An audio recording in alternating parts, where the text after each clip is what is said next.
Hey, what's going on, everybody? This is Tyrone back with Tech Life, and this is the RootMetrics 5G testing. This is strictly 5G. This is not the overall report that you guys have already seen that includes the overall networking. This is specifically 5G. I want to make a disclaimer. I did not do this testing. I want to make that very clear before I see it in the comments.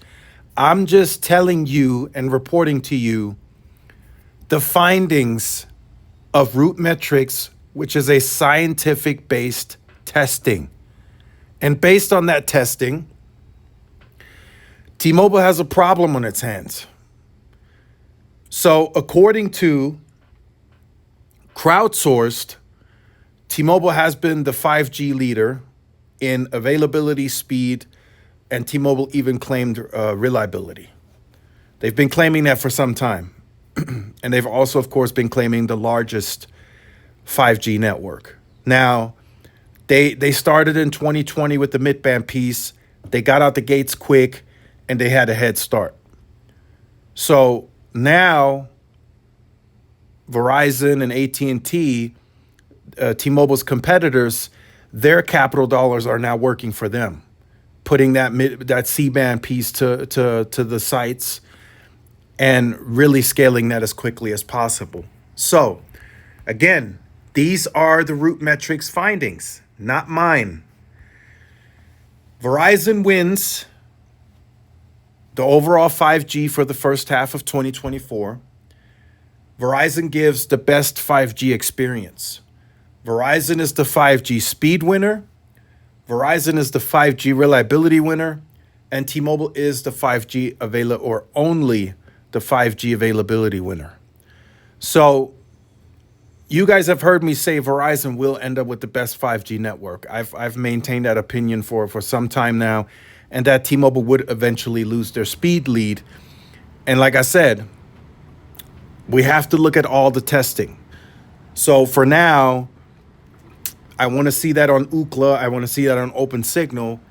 RootMetrics is already showing it, but I want to see it on the others so we can say, okay, yes, Verizon is from a crowdsourced perspective and scientific perspective, they beat T-Mobile in 5G speeds. So the availability piece, right? That's recently came up in conversation from an analyst, Craig Moffett. He said Verizon's 5G is Swiss cheese, and I don't know how this is evaluated. I don't know how this is scored, so keep that in mind as well. This is RootMetrics, not me. So the availability piece, right? That will go to T-Mobile for a better part of this decade. T-Mobile has been building with 5G in mind since 2018, so they've had a huge head start. As soon as they got the 600 from the auction. They cleared it in its phases. They've been deploying that with the dual band radios, with NR radios already deployed on sites. So they've already spent the working capital deploying the availability piece. And that's not just the mid band that came starting in 2020. That came with the low band piece. So that's going to take Verizon and AT&T a very long time to swap out all of their radios at sites, because that's what they would have to do. You know, maybe AT&T not so much, because they went through a huge modernization process during FirstNet, right? They had to go through all their sites, rip all that stuff out. So they probably would have an easier time getting those radios upgraded. And in some of the reporting, you can already see it. I think in this one, T-Mobile scores availability at a 93. AT&T came in at 81. And we'll check it right now. And Verizon came in, I think, at like 64. So Verizon has a lot of sites to get through when it comes to the availability piece, right? And maybe, I could see AT&T catching T-Mobile first on the availability piece, maybe in the next 2 to 3 years. It's possible, especially now that they're ripping about close to 30,000 sites from Nokia. If they're smart, right, they would deploy all the new Ericsson equipment that's going on Nokia sites with the dual band radios, the ones that do LTE and 5G NR. So I'm going to suspect that that happens. I mean, that is a very basic, simple thing. It shouldn't be hard for engineers to figure that one out. So I'm going to suspect that to happen. So that will scale AT&T's availability quite a bit. So we'll have to see what happens. But I think for the mid-band piece and the low-band piece on all of the channels, right? Not just N41 and N71. I mean, you got to include N25, N66. That will eventually or already is starting to be moved over. So the availability piece for T-Mobile is going to be big. And they have been deploying this for a very long time. But regardless, right? Regardless, the competition will eventually catch that too. If it's 2026, 27, 28, eventually, I mean, the U.S. is only so big. Right, so you could make the argument and the debate that who's gonna get there first? Is T-Mobile gonna catch the competition in coverage first, overall coverage, or is Verizon and AT&T going to catch T-Mobile first on the 5G availability? Right, you can make that debate argument. It's fair, right? It's a fair argument. I would say, T-Mobile really operates in that sense. They are competitive. Right. And they look at the competition, but I think they're just trying to better themselves. So they're not really looking at the competition from that aspect. They know they have to match and be on par with Verizon and AT&T on coverage to be able to compete better. But wherever they can improve, that's where they try to get better.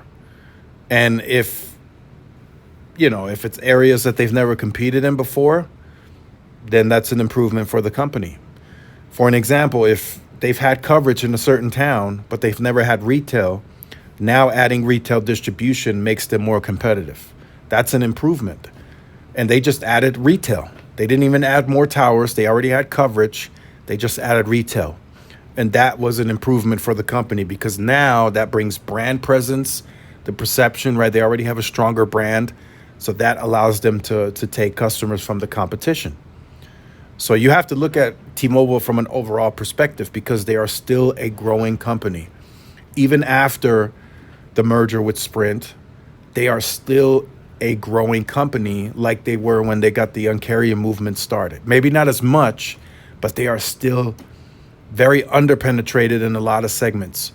So they have to look at it very smartly and strategically on how they maneuver, right? Because at the in the metro areas where they are getting better, clearly, they gotta be careful, right? They are still growing. They are still leading their go-to market with savings on price in the economy today, where every dollar matters. They could overload the network again. It's very possible. I'm not taking that out of the possibilities. It's possible that they could do it. They did it during LTE.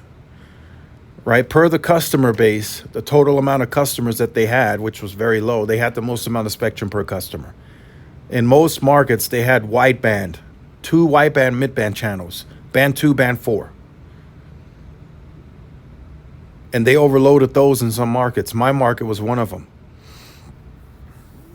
They had density, but they overloaded the sectors. So, and then later on, as you guys have seen over the years, they densified a little more in my market. They got N41, so it's better now. It's way better, but they still have more work to do. So there's still more working capital that they're going to have to deploy. They're going to have to do it if they want to ever have a resilient network where you can just add people and it can handle it to where it's not ready to overload. That's where Verizon is today. Verizon built that type of network where they could grow 20, 30% share and the network can handle it. Will they have to build more? Yes, but the network up front can handle it and then they can deploy later to offset. And they have to build that way because they have all these MVNOs, high-profiled MVNOs, not these small MVNOs that nobody knows about. They have cable, Spectrum, Charter, Comcast that are growing actively every quarter, so they have to take that usage into consideration too. So again, this is a problem for T-Mobile. In early fall, you will hear more on how they solve this. They will start investing more. The site counts will go up. right? The total macros, they will be more aggressive, and they have to be because the competition is coming. The roles are reversed. T-Mobile early on started deploying higher capital, right? 12 billion, 13, almost 14 billion in that last year where they got really aggressive with N41. They spent 13.9 billion that year, that annual capex year. And then they slowed down. They slowed down. They needed to get, they needed to get a few more million pops with N41. They got that completed. Then they needed to get that fiber rolling. They needed to get that started. They got that started. So now we need to see more heavy investments into the wireless network. It's the only way it's going to work. If not, the competition is just going to beat them out. The competition is just overall too strong. Yes, they started from a point of being behind, but Verizon has its own fiber to connect up to sites. They don't have to worry about calling in orders for multi-gig. They can just do it themselves. They can hook up their small cells to their own fiber that they own, right? And that shows owners' economics. Same with AT&T. So there's going to be a constant fight. The 2-year advantage, I don't think T-Mobile can enjoy that much longer. I'm just being very honest. If a scientific testing already shows, if a company like T-Mobile has been preaching, because that's what they've been doing, 5G, that's the story that they've been telling, leadership, speed, overall reliability, right? And you have a scientific-based study that shows Verizon as the best overall 5G experience. And let's look at the actual report. You can see Verizon is ahead by quite a bit. And like I said, I don't know how they evaluated this. I don't know how the ranking's done, but look at this. Look, Verizon ranks #1 best 5G at 97.8. T-Mobile comes in at second, and then there's a steep drop off to AT&T. So Verizon is maintaining, even with the lower availability. Like I said, look at the availability, 65.5, T-Mobile 93, and then AT&T at 81. So I don't know how this is, again, like I said, this is not my testing. This is RootMetrics, but being that, and I'm sure some of you are going to make that argument in the comments, being that Verizon's availability is so low, how can they lead 5G?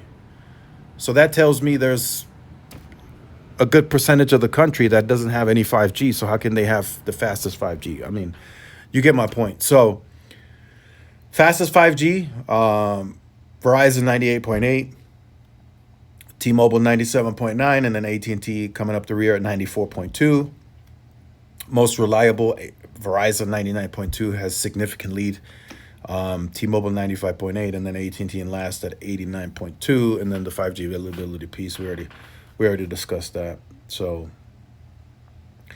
let's read this off briefly, and then we'll close out the video. So Verizon sets pace with the fastest 5G in the first half of 24. All three carriers delivered strong 5G speeds in major city, typically over 100 megabits, a level generally fast enough to handle a broad range of online activities. However, in this tight 5G speed race where less than 5 points separated all three carriers scores, Verizon distanced itself by delivering the top speeds when connected to 5G in rural areas during national testing, along with unmatched speed consistency. So again, it's the rural portion. That's where T-Mobile struggles.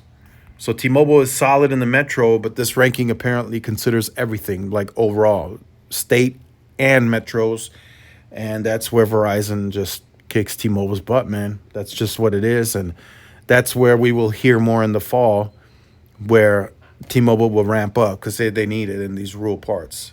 Until then, Verizon is gonna take T-Mobile's top spot. So let me know your thoughts in the comments.